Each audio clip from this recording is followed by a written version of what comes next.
I can still hear the prince's laugh.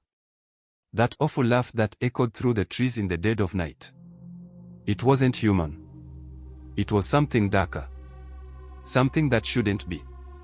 It all started when I worked as a herder near the old palace ruins. You see, there used to be a king there long before my time, but now only his son, Prince Kato, lived there. He wasn't like other royals. The villagers said he was cursed. I never paid much attention to that. But after what happened, I wish I had. One evening, I was passing through the palace grounds with my cattle when I saw him standing by the old well. Prince Kato.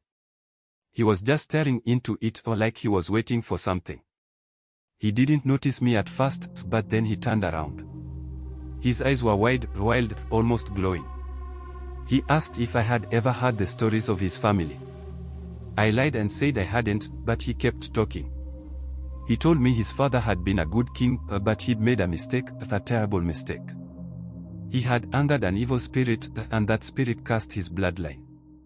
The prince said he was trying to fix it, but he didn't say how. I just nodded, wanting to leave.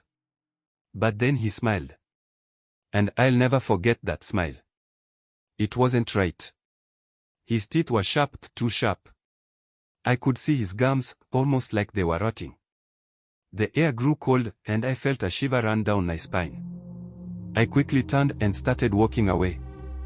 That night, I heard strange sounds from the palace. It wasn't the normal animal noises, but something deeper, something unnatural. At first, I thought it was just the wind, but then I heard the laughter. That horrible laugh. It echoed through the trees, sending chills down my back. The next day, I went to the village and asked if anyone knew what was happening at the palace. The elders told me to stay away.